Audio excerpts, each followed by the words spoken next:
Yo, what's going on, everyone? No idea how long that screen was black for. My coffee was brewing. I apologize. Hello, hello, hello, hello, hello. Hello. Good Friday morning, everybody. Yesterday was weird, right? The Phillies. Let's go down 6-0. Why do they do this to us? Why do they do this to us? What makes them feel like it's okay to do this to us? Braves lose. 2 games back. I don't know. I don't know. I don't know. I don't know. I don't know. I have no idea. And people keep asking, Broads, where's the post-game videos at? I think my game plan from here on out is I'm going to reset on – they have an off day on Monday. So they have the rest of the weekend to attack the Pittsburgh Pirates. Monday, there's an off day, and then they play the Braves. I think my plan is to reset on Monday, do a podcast Monday, and then we go game by game for the rest of the Braves series and the rest of the way. It's just such a weird spot right now. You have the Orioles, you have the Pirates. I don't know. It's kind of like I'm in the let's wait to see what happens against the Braves kind of mindset. By the way, I got to grab my phone charger here. Should I go over the – yeah, over.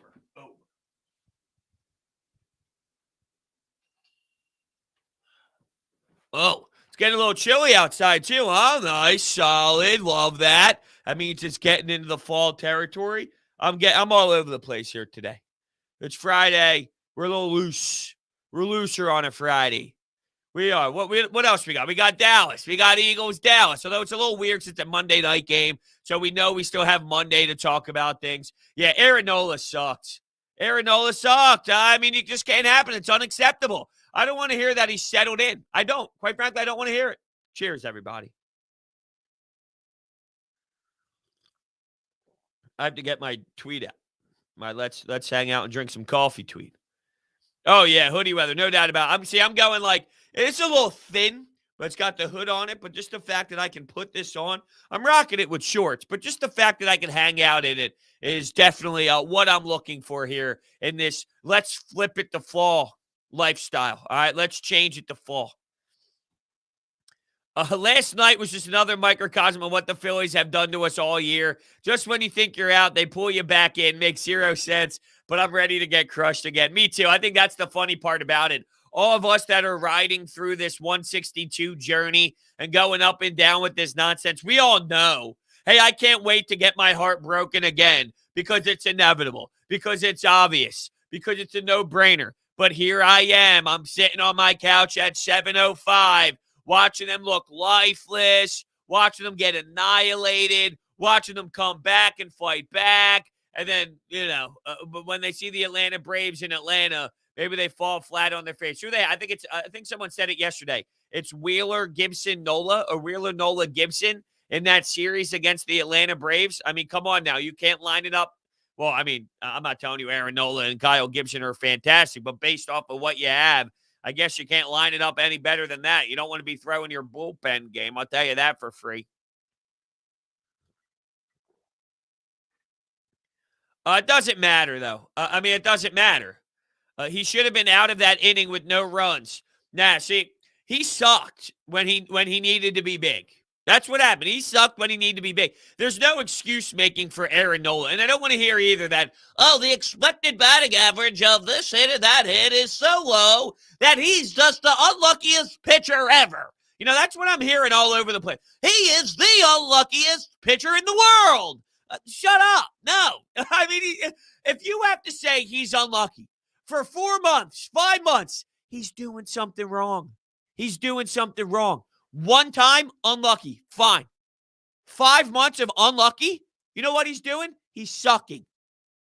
That's just reality of the situation. So whether it's a bloop in between Freddie Galvis and Andrew McCutchen, and it's by an opposing pitcher that's never had an at-bat, whatever the case is, he's doing something wrong.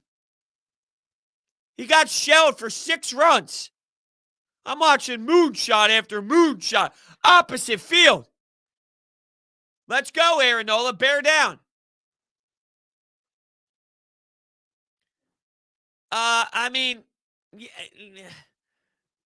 Sure, it was a blooper. I mean, that's just what it is. It's a blooper. It's in an uncomfortable spot where it's tough for two people to make a play on it. Should Andrew McCutchen make that play? Yeah, probably. Yeah, probably. But he's still doing something wrong to begin with. I'm 100% for trading Aaron Nola this offseason. His ceiling may be happy, but I rather on average pitchers. I don't know what you're saying here. His ceiling might be happy, but I rather an average pitches where you know what you're gonna get than whatever Aaron Nola's gonna. Oh, his ceiling may be high, but I'd rather have average. Yeah, but see, I don't know what you can even get for him anymore at this point. And the whole team friendly thing, it's his last year of his contract. So it's not as if there's 3 years of some great control of Aaron Nola's contract, which would then give you some more leverage if you were looking to trade Aaron Nola. Next year is his last season of the deal. So, it's not even, oh, actually, hold on. I lied. I apologize. There is a club option in 2023. So they have next year and then a club option for 16 mil. So there's 2 years left. I guess that does kind of open up the door again for some conversation. But if you're going to get nothing for him, it depends on what the compensation is. I'm not just trading Aaron Nola because I'm disappointed in him after this season, because we know that he's better than this. So if you could get something substantial in return, knowing that there's 2 years of team control for Nola at 15 and $16 million, which is not a lot of money for someone that has an extremely high ceiling, then yeah, I'd be willing to move on from Aaron Nola. You got to fulfill that void, though. So now you got to add someone behind Zach. You got to add how many guys behind Zach Wheeler? Because what you would do, you'd have Zach Wheeler, nobody, Kyle Gibson, Ranger Suarez. That would be your starting rotation. So now you need to find 2 guys to be slotted into your starting rotation if that is the case. Yeah, I actually am, Justin. This news, by the way, from the 76ers, I am stoked. So Crossing Broad put up an article, a blog about the hire, of course, and put some of her highlights in the blog post. She sounds good as hell, like good rise in her voice, good passion in the call, and then the way she's treating it on Twitter as well. Let's fucking go. She's all hype about it. I'm actually really excited for her. I think we're going to love her. I think we're going to love her. She sounds professional as hell. She sounds solid as hell. Like, I'm actually genuinely really looking forward to her knocking it out of the park because I think she can. There were some calls on some softball, college basketball. I'm looking forward to it. I think it's going to be solid. It's going to be solid. Definitely look up her play-by-play calls. Definitely do that. I heard the Phillies tried to trade Nola, Medina, and Abel for Judge. I don't even want to give that the time of day. I heard Vegas has the Cowboys at 7. What are you saying, dude? Like, your comments aren't even funny. Not you, Justin. There's somebody else commenting here about just lies that are not funny at all. What are the odds to actually beat it? Well, do you want the betting odds? Are you saying the betting odds? Because the Cowboys are favored by 3.5 points at home. What are the actual odds? I don't know. We're going to go through it today. Oh, I got my notebook on my couch over there because I was writing some notes for my Football Friday podcast. We're going to dive into it all today throughout the Football Friday pod. The matchups to look for. There's one thing that I'm going to save, so I'm going to tease this for the show about Nick Sirianni that I really wonder about, and it's one question that I'm curious. It's a good one. It's a fascinating one. No, your opinion. Okay, so you want my opinion? I think it's going to be a close game. I think it'll be close. The spread tells me it'll be close. Now, here's the argument. Here's the counter argument. You know what was close? The Atlanta Falcons, Philadelphia Eagles line. But here's the difference. Week 1, nobody really knows anything compared to now week 3. There's a bit more knowledge on everybody, and there's a bit more understanding of some team strengths, some teams' weaknesses. Not that 2 games is enough sample size to fully commit in one direction or the other, but it's more of just like the understanding of, okay, this is what we know about the Eagles at this point. This is what we know about the Dallas Cowboys at this point. It's a 3.5 point spread. It tells me that the Eagles have an opportunity to hang in there and make it a close battle. And then from there, it comes down to a handful of plays. The problem is they made those handful of plays more than just a handful against the Falcons, and then they missed a lot of those plays against the 49ers. So you have to come up big with those plays that are made. That's the difference. If it's a close game, it's coming down to a handful of plays. And Jalen Hurts has to get the ball out quicker, get the timing down with some of those throws downfield to Devontae Smith. The whole arm situation, it still pisses me off, right? Because it's not about the lack of arm strength. It's just about the lack of getting it out at the right time. It's the timing with the receivers more than it is the ability or inability to chuck it 60 yards downfield or not. Yeah, I did. I listened to a little bit of the G-Eazy last night.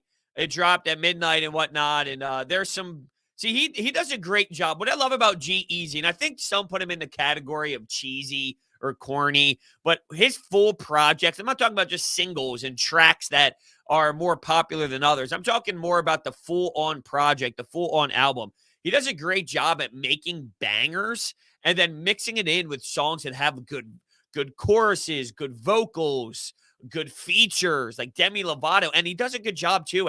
He's got a couple tracks on this where he's diving deep into it too. Like he's talking about real life stuff, not just about the whole like G-Wagons and banging chicks and all that, which he does and talks about popping Molly and doing drugs and partying. I like that side of G-Eazy. It wouldn't be a G-Eazy album without that, but he does a good job too of throwing in just like good, hard-hitting, real life, deep rapping as well that I find fascinating from G-Eazy. I love it. I'm a G-Eazy fan. I just know that he falls in the category to some of corny, cheesy, not to the same level as some feel with Logic, but I thoroughly enjoyed the quick run through that I had last night. It's an hour album, so I think I gave it a skim through to get sort of the vibe before I listened to it all today. I'm just hoping that Nick does a lot better with play calling. Obviously, D took a hit, but I'm hoping they can rally behind and do it for Brandon or whatever they need to tell themselves. Yeah, that's all great and dandy to say do it for Brandon, but ultimately they need to have the skill level on that side of the ball to really execute. And losing Brandon Graham is a huge blow. You need everyone on that line to step up and raise their level of game, raise their level of intensity. So then if you get 5% more from Fletcher, Javon Hargrave, Josh Sweat, Derek Barnett, Milton Williams, Ryan Kerrigan, and the rest of the crew, maybe 10% from each of them, and that could be the difference in making up for Brandon Graham. But that's a lot to ask, right? I mean, there can't be any slip-ups. That's a major loss on that side of the field where he brings his pressure. Thinking about Josh Sweat and thinking about where the others are, Brandon Graham is a significant loss for this team. And there's some holes on that Dallas offensive line. The interior with Hargrave and Fletch, there might be something to that matchup.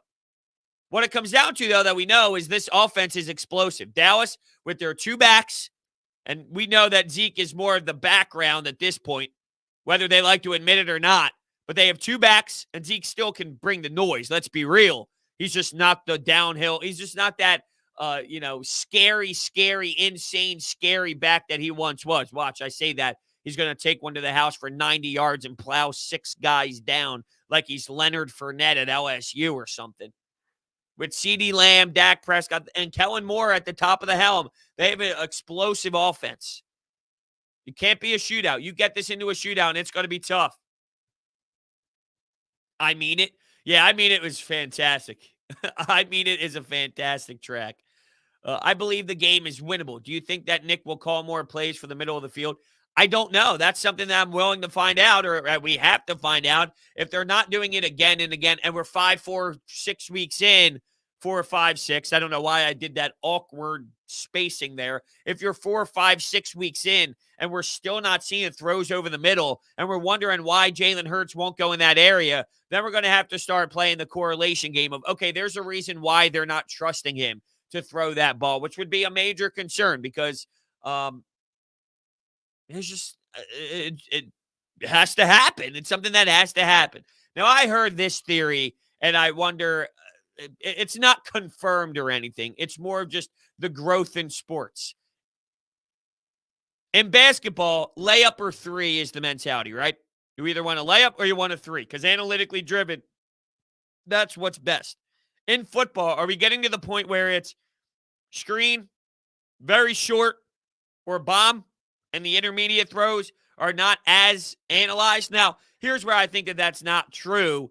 The tight end is the most impressive position in football these days, and they're getting the most money, and it's starting to become more of an active position. So where are those players going to grab the football? They're going to grab the football in the middle of the field. So if they're becoming the most prized possessions throughout the sport, they're going to be utilized in that area. So, it's just a theory. It's not necessarily true by any means, but it is interesting to think about how it has developed in all these other sports of one extreme or the other. Lay up right underneath the basket or not, or the farthest shot away from the basket. Hurts needs to outplay Dak for the Birds to win 300-plus yards. This is the game where I will officially judge the most. Well, sure. I mean, to win the football game, you would think your quarterback has to outduel the other team's quarterback, but there's so many ways to do that, right? Is it Jalen Hurts necessarily taking over the game with pure dominance and elite throws, or can it just be game plan based where because you're hitting the right targets in the right spots, you're hitting them in stride, you're allowing your playmakers to work with the field in front of them. He could be throwing the ball 5-6 yards, 4-3 yards away from the line of scrimmage, and then Quez Watkins is gaining 40, and that would make it look as if Jalen Hurts had 43-yard gain, but really just threw it 3 yards, right? Like, my point is, when you say that, yes, you're right. Jalen Hurts will have to outplay Dak Prescott, which will be a difficult thing to do considering where the two offenses are. But with that being said, it doesn't necessarily have to be dots and dimes down the field, nonstop elite throws. It can be within the system, within the game plan of that week. What's up, Armseaver? What's happening, dude? How are you today? Ethan, what's going on, man? Phil's 2 games back. We're 2 games back. De Los Santos played his best game in Philadelphia last night. Yeah, how comical is that? I mean, we knew as soon as we saw his name get called and we saw that he was a possibility, that this was just going to be a disaster for him. And, of course, here's more runs getting thrown around. That Ronald Torreyes bomb was absolutely hysterical, though. The Orioles I'm sorry. No, the Orioles was last series. The Pirates, they all mesh together when they're such a bad baseball club. The Pirates are intentionally walking to get Aaron Nola up the bat, which forces the Phillies to pinch hit. And here's Ronald Torreyes with the swing of a bat. It's crazy to look at the faces of the Pirates, to look at the faces of us Phillies fans when that happened. I couldn't believe it. And I tweeted out, I think it's the perfect description of the clip. You wanted Ronald Torreyes? You got Ronald Torreyes. That ball was crushed. It was amazing. What a damn celebration, too. Everybody in the dugout. I was just about to do my impression. I'm very happy that I didn't do my impression. It probably wasn't going to be a successful one, but it was fun for sure to see that type of explosion. No doubt about it. 2 games back. 2 games back. And speaking of tweeting, I tweeted this bad boy out last night. Hashtag Red October, baby. We're back. We're back. We're back. We are back. We're back, baby. We're back. Oh, man. Dak has a lot better targets. He's also not a young player anymore. Clearly has the advantage of experience and weapons. Yeah, for sure. I like Dak Prescott as an individual quarterback. I think he's a hell of a leader. He's a hell of a dude. I love his story from Mississippi State. I like a lot about Dak Prescott just as a person and the way that he handles situations. I mean, he had to go through something that we could probably never, ever relate to in what happened with his family and all. And just the way he handles himself, he carries himself through all that level of adversity is just insane. And I really just do appreciate it. It's clearly something that's very difficult to do.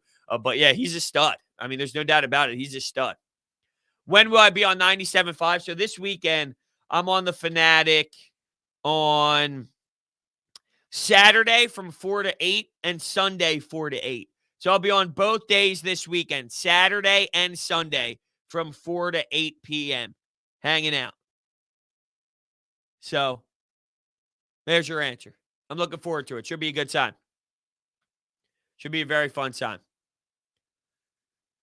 Braves play the Pirates this weekend. Phil's have to sweep. Yeah, I know they have to, but let's be realistic. If we're basing this off their track record, don't you think we understand how this is going to go? Don't you think we kind of know the direction this is going to go? They'll get you sucked in. Maybe they squeeze into one game back, and then they lose a game they shouldn't, and then the Braves win that night. You know what I mean? It's like we obviously understand how this is going to go down, but it's more of the fun, fake, painful, passionate, stupid journey at the same time. It's a little bit of everything. You know what I'm saying? A little bit of everything. I think for the Eagles to win, that's some amazing grammar. What? I don't see anything wrong with that. Is there anything wrong with that? I think for the Eagles to win, they need to blank. I don't see anything wrong with that grammar. You need a mini coffee bar. I was thinking about that. I've talked about this before where I wanted to have a coffee bar in my office. It just didn't make sense. I mean, it makes sense. Don't get me wrong. It makes sense. Trust me, it makes sense. Oh, I guarantee you it makes sense. But it doesn't make sense at the same time. So I just walk up my steps about 5 feet away from me here, and I go make my coffee. But it would be amazing. I should just drink it from the pot, you know?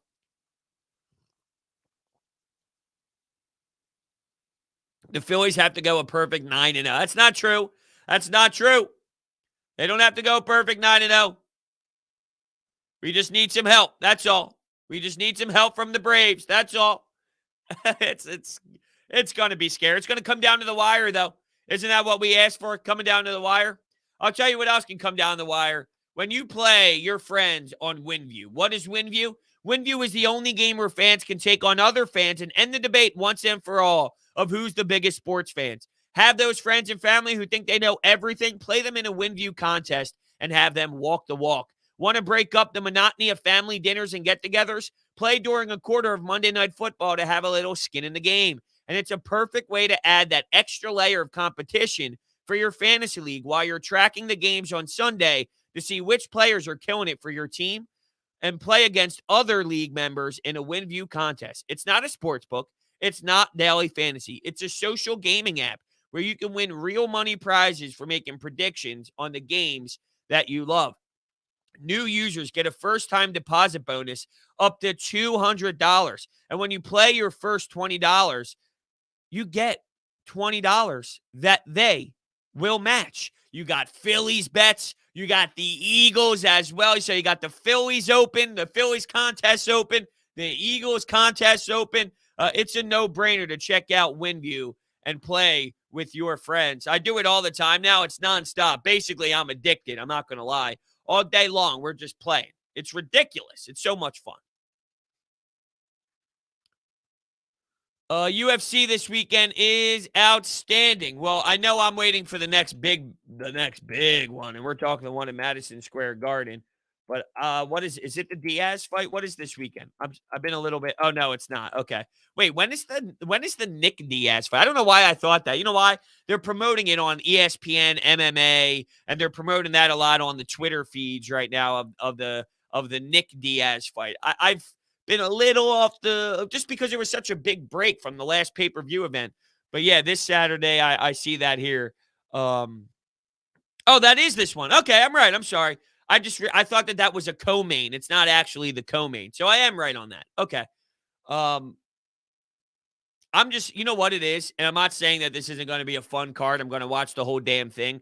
What it comes down to, though, is waiting for Covington and Usman round 2. It's waiting for that Madison Square Garden card where I'm probably going to collapse of excitement before we see anything.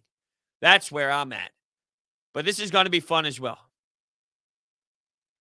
I listened to the Cuz too, actually. I had him on. See, what I like to do is when I'm done coffee with bros and I have to get some stuff done and upload the audio for him to podcasts and whatnot, I have them on my TV. So I'll listen to the Cuz and Tunis, and I'll just have them on my TV as kind of like background noise while I get some work done and whatnot. I listened to the whole conversation yesterday, and for me, I hate the Cowboys more than the Giants. The Cowboys are a bigger hatred than the Giants, but it has nothing to do with they have been relevant, they haven't been relevant. It's really not about that. It's just you hate them.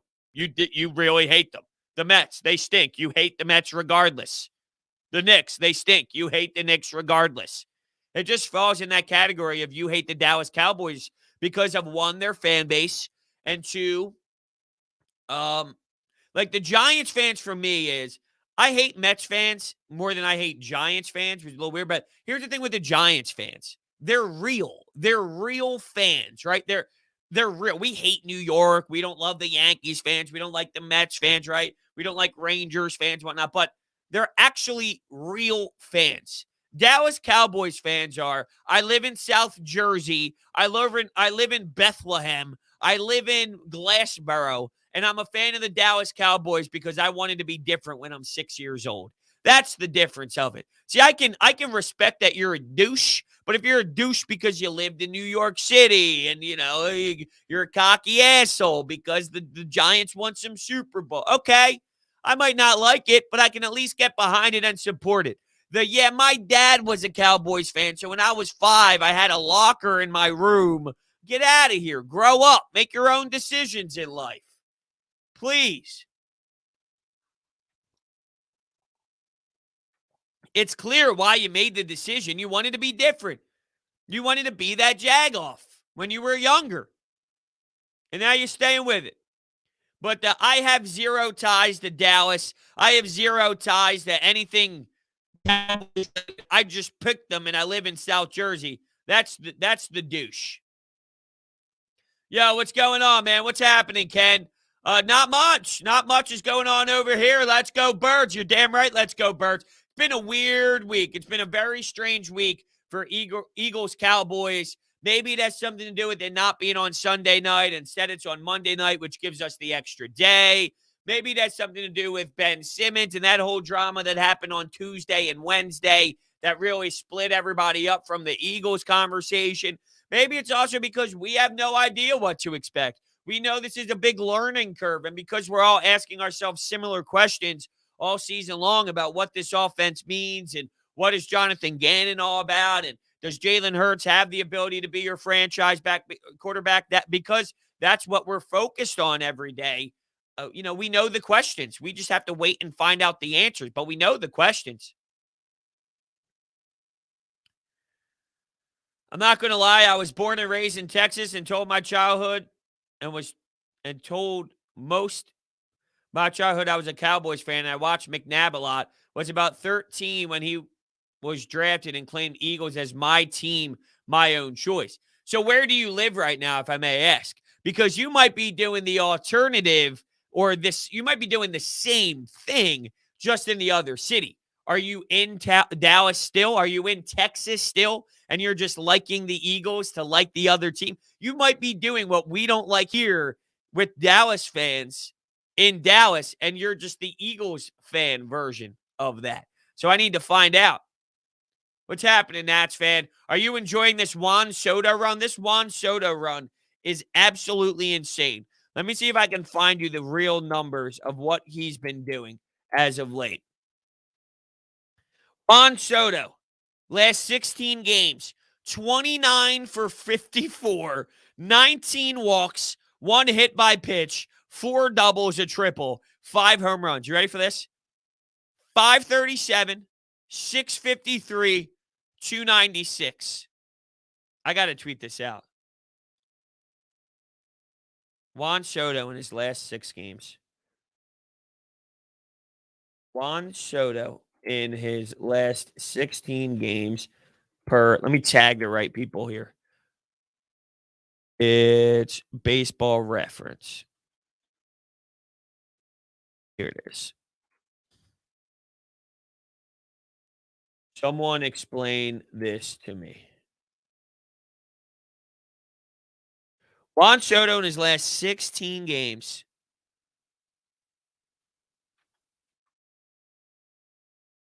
Amazing. I mean, just absolutely amazing.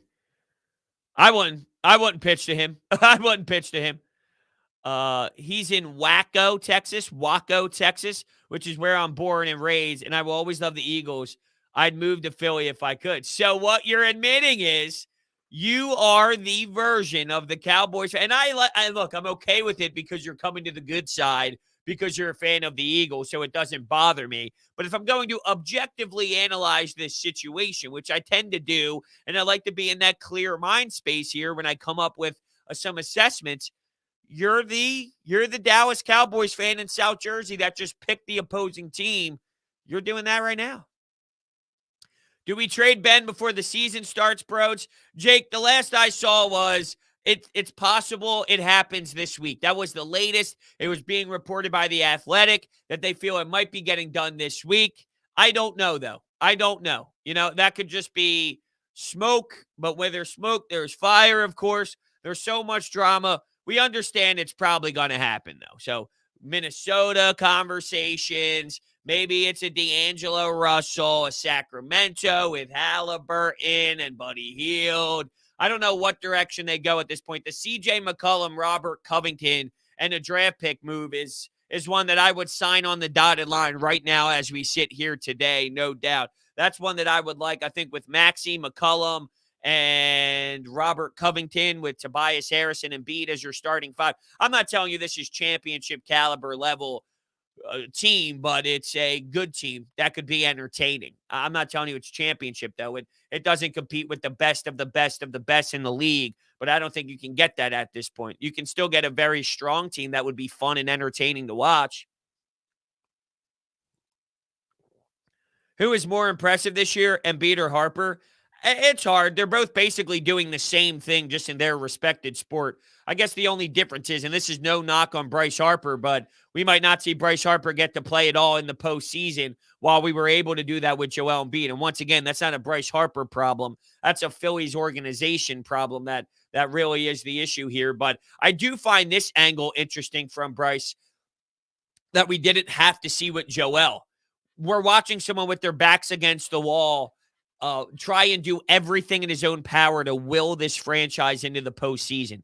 You didn't need to see that from Joel because you were the number one overall seed in the Eastern Conference, so it was smooth sailing at one point. But you had to, in the postseason, play on a torn meniscus, and that was his version of backs against the wall. Now we're in the playoffs, so we did see it just in a different form. With the Sixers, it was in the playoffs. For the Phillies and Bryce Harper, was to get us into the playoffs. It's special to watch the ability to dominate a game and to will a franchise into a postseason journey. Into the postseason journey. I know you don't care about the Washington football team, but do you think they can keep their own against the Bills? No, I don't. They're on the road. It's a tough environment. They are on the road, right? I guess we can also, something I haven't done yet, which is, I used to do this on the Sports Bash with Mike Gill when I was co-hosting with him on 97.3 ESPN. We would look through on Friday, we would look through the Sunday schedule. So I haven't looked at it all week long. So maybe you just kind of run through some things. Yeah, it's in Buffalo. That's a tough spot for the Washington football team. I don't see a way that they win the game, to be honest with you. Cleveland's hosting Chicago. Detroit is hosting Baltimore. Kansas City's hosting the Chargers. New England's hosting the Pelicans. The Saints. I'm just rolling through to see if there's a game. What is the game that stands out to me? Pittsburgh is playing Cincinnati. Any game in that division normally is very intense and it's physical and it can get mean and very spirited. So I'll keep my eyes on that, even though I'm not telling you I love those two squads in general. I don't, but just, they play tough. It's a tough division that plays hard-nosed football. I'll definitely keep my eyes out there. Vegas, they just win football games, apparently. They are hosting the Miami Dolphins. Tua's obviously banged up. Okay, the Rams in Tampa Bay. The Rams in Tampa Bay at 425 is one that's going to explode. Minnesota, Seattle, The Sunday night football game, though, San Francisco and Green Bay, that should be a doozy, even with Jimmy Garoppolo at the quarterback position. Not as many amazing ones on paper, but that doesn't mean something explosive can't happen or something fun can't happen or something wild can't happen. On paper, though, nothing screams amazing except for Los Angeles and Tampa. And yeah, Herbert on the road against Kansas City. Is there something to that? Tennessee, Indianapolis. I skipped over that game. Okay. Tennessee, Indianapolis. All right.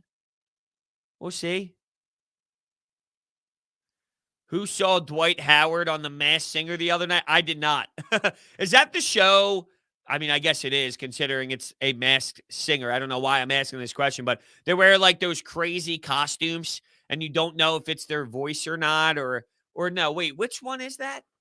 Is that the one where they sing and you have to guess if they're lip singing or not? I don't know exactly which one it is, to be honest with you. I've seen a few different things where people are wearing masks, they're wearing costumes, they're singing, you got to guess, or do you have to guess their story? I don't know. I don't know which one it is. I'm not big on those type of games, to be honest with you, or those type of shows. But when I do catch it, I get sucked in for a minute or two. I'm watching it. I'm listening to three singers go, and I'm wondering, okay, I got to go down to the office. I got things I got to do, bro. Just get away from this damn TV. It's sort of like when my fiance is watching the Kardashians. I go, I'm not going to sit here. I'm not going to sit here. And then it's the third episode, and I'm like, okay, you know what? Let's watch a fourth. You know what? We'll watch a fifth. Is this the new season? Oh, jeez. All right, let me get my iPad. I can do my work up here. So I've been sucked in before. They wear masks and costumes, and their regular voices are disguised, and we have to guess based off of their stories and their singing. Okay, I understand. Yeah, I've seen it a few times.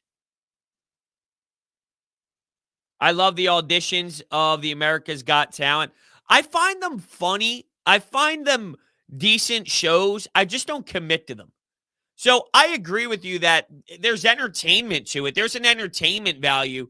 It's just not something that I dive deep into. I'll never put it on my own. But if it's on TV, I thoroughly enjoy it, if that makes sense. But I'm not an every week guy. I can't tune in every week. It's not The Bachelor or The Bachelorette for me. If The Bachelor or Bachelorette's on and if I'm dissecting that season and I'm highly, highly involved in that season emotionally, I can watch it every single day it drops. Connor wants to know if he should let the Flyers back into his life. Of course. Sure, I love the attitude and the approach by this team right now. I'm not going to lie. What was the shirt? What was the shirt by AV? What was the shirt on AV? It was like something about last year's past or whatever it was. Something to prove. Is that what it is? What's the shirt say? Something to prove. I like that.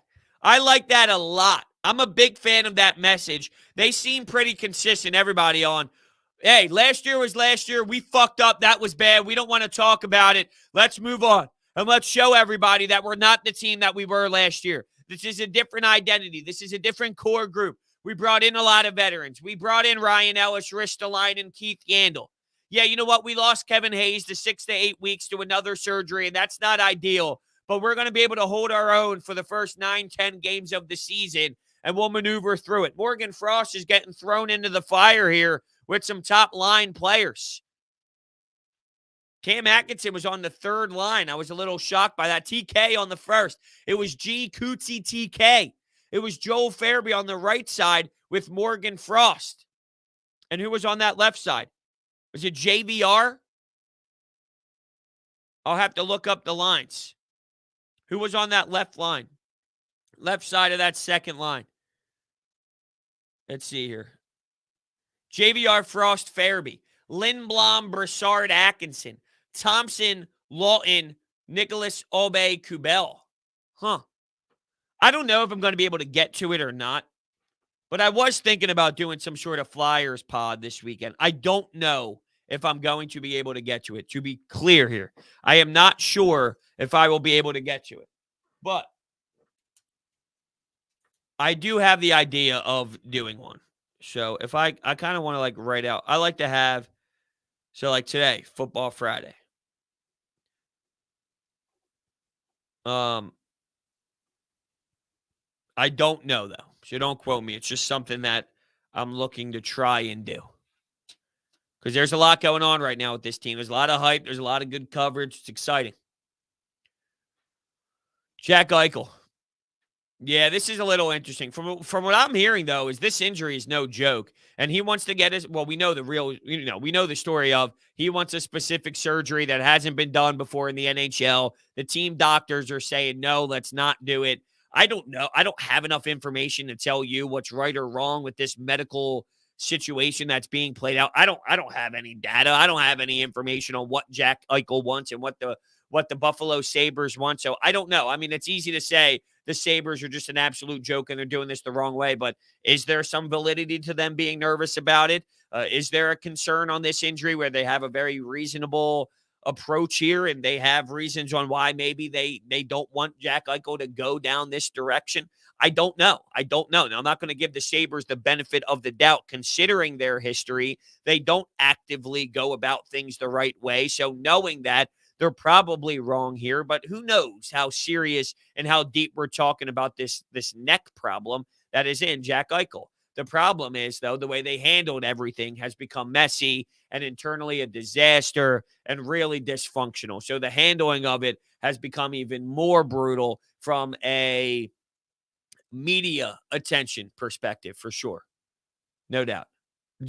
Jason Wallace with a very random but awesome, authentic comment here of just Jordan Mailata's a stud with 5 exclamation points. Yeah, for sure. And when you're thinking about the way that they might throw some guys at you, whether it's Parsons or how they utilize him, just thinking of this offensive line, there's an advantage size-wise, big time. You got some juicy big men on the offensive line of the Eagles, and there's an advantage in the size department for sure on that on that offensive line for the Eagles. I mean, every team has a reason to be scared of surgery that's never happened before, but they dragged it out so long that now it's training camp and they're telling him to they've been telling him to get a different surgery for quite some time, though. Jack Eichel just wasn't getting that surgery, from my knowledge. So them saying to get a different surgery, that's been a consistent message for a bit of time. It's just hard for me to say they're right or wrong when we're talking about something so serious that we have no information on. I know that the Sabres are a mess, so it's easy to go in that direction and say that they are just an absolute mess and they're wrong consistently. I just don't know. This is serious. And from what I'm hearing from a Jack Eichel level, from a Jack Eichel perspective, this is no joke. This is no joke. This is scary stuff we're talking. So, you know what else is scary? How much money you can win utilizing BetQL. Want to get an advantage over your sportsbook? You need to download BetQL, the only app you'll need to make smart bets. Their model covers everything from spreads, over-unders, and player prop bets. There is sharp data so you can see who the pros are backing. Line movements, you can jump on betting opportunities in real time. Team summaries highlighting previous success against the spread and the team over-under. Team lineup breaking news and injury status updates. Plus, you can save all your picks in one place to track your success and winning streaks, as well as view your ranks on the leaderboards. Head to the App Store or Google Play Store now to download BetQL. Enter the discount code BROADS at payment checkout for 25% off any of their subscription offerings. You can find all this information in the description below. Am I going to the Eagles-Chiefs game? No, I'm not going to the Eagles-Chiefs game. No, I am not. This is a big stretch, though, for the Eagles. This game, I should say specifically, is a big game for the Birds. Because if you think about what they have after this, I know that the Carolina Panthers are in there and they're winning games, but I don't know if they're as dominant as their 3-0 record really says. Matt Rule is a fantastic coach. Nobody can deny that. Are they as explosive and dominant, though, as their 3-0 start says they are? I don't know. I tend to believe that they're breakable, but I digress. You have a Dallas Cowboys team, right? You think about Kansas City at Carolina. That's on the road, so that does impact it. On the road at Carolina and then Tampa Bay. This is a big 4-game stretch where if you go 2-1, and I'm saying like you're 1-1 right now. If you beat Dallas and you're now 2-1, it opens up if you have a hiccup, if you have a slip up, if you just lose because the other team is better than you, which is going to happen, it's more feasible than if you fall to Dallas. Now you're 1-2, entering 3 games that maybe you could lose, and you can see yourself more in a 1-5 situation compared to a 2-4 situation, which, is definitely different. 1-5 and 2-4. I don't like either options, but I'm just telling you, we knew this heading into the season. You weren't going to win 11 wins, 12 wins, like a lot of these dopes out there just emotionally spewed out of their mouths. It just wasn't real. It wasn't reality.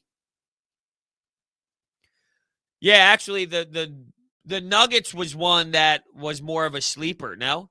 Watch out for the Nuggets. They're a sleeper pick. Wait, what do we got here? Super Wild Card Weekend will include Monday Night Football. And now we're questioning if there's a disadvantage to Monday night. Now a team is at a huge competitive disadvantage on a short week. Yeah, it looks like there's Monday Night Football happening. See, that's dumb as hell. The NFL has announced that beginning with the 2021 season, Super Wild Card Weekend will conclude with a Monday night game. The NFL expanded the playoffs last season for the first time, adding a third wildcard team in each conference, and the process creating Super Wildcard Weekend. With the addition of a Monday night game, we'll now have 2 wildcard games on Saturday, 3 on Sunday, and 1 on Monday night. Interesting. Very interesting. That's interesting. The Peyton and Eli cast. I like it. I find it fun. I do. I'm someone so I like it. And I think it's very entertaining. I can't watch a full game with it, though. I need the real full broadcast, and I don't like the real full broadcast on Monday Night Football of Steve Levy. And I like Louis Riddick and all. I like him. I think he's a very smart football mind. It's way better than anything they put out there before, right? Last time they put a crew together, it was a disaster. Jason Witten had no idea what he was doing. So there were problems thrown in there for sure. I like it. I just can't go. I flip back and forth is basically what it is. I take it in doses. I can do a quarter, and then I'll flip back to the real game, and then I'll do it I don't like when they bring in guests, and then there's a delay, and they're talking over one another. They're doing it via Zoom, and then there's a weird delay in conversation. I don't like it from that level at all.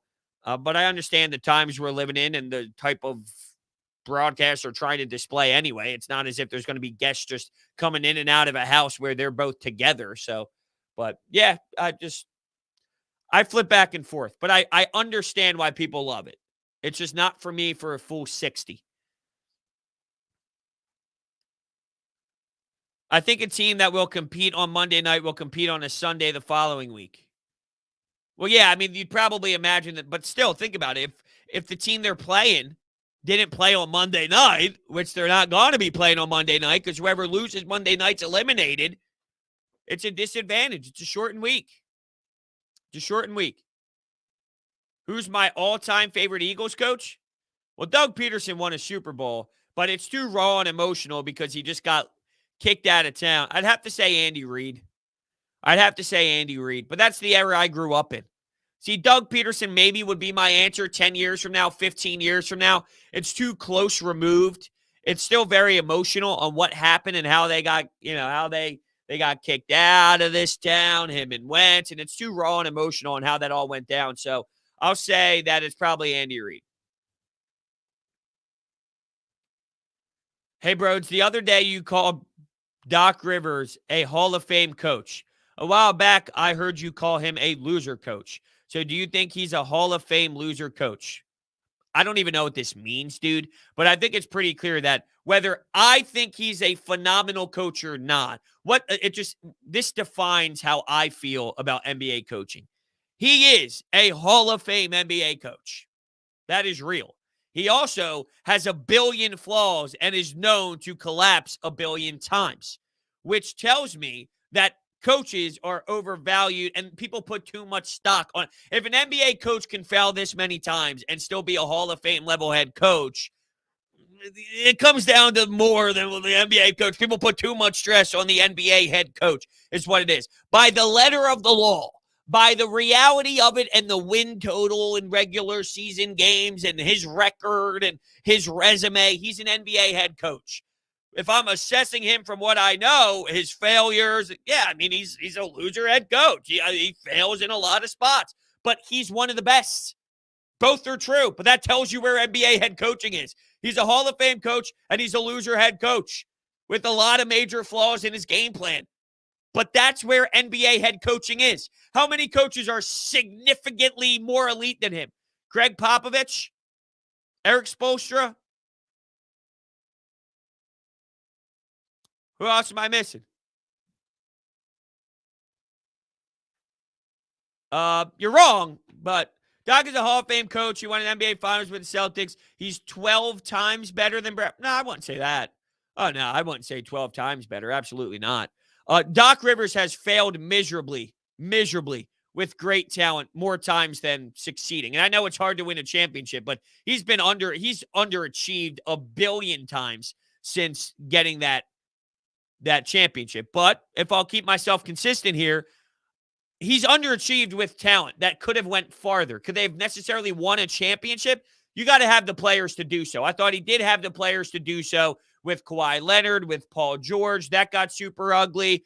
He wasn't holding his players accountable. Everything Brett Brown got yelled at for and fired for was what Paul George and Kawhi Leonard hated about Doc Rivers his last season in LA. It was the same story. The players could do whatever they want. Kawhi didn't have to show up to practice. There was no accountability. I mean, it's a silly narrative that these coaches, it's like it's them. They're elite. They're not elite. They're great. They're not great. It comes down to the players more times than not. With that said, with what Doc Rivers had, he underachieved. When having a 3-1 lead, we've seen why he does fail because of his rotations, because of his stubbornness. With the percentage that a head coach does bring to the table, which is 10%, Doc Rivers has not been able to hold up his end of the bargain with that percentage. But yeah, yes, Doc Rivers is a Hall of Fame level head coach. He's also been very underwhelming and extremely flawed for quite some time now. Both can be true. It more tells me about the level of head coaching and what head coaching is in the league more so than it tells me anything else. So yeah, there's your answer. They have a tough road ahead even if they do win, Cade, to be fair, right? You still see the same teams. So whether they win or lose, you still see the same teams. For sure.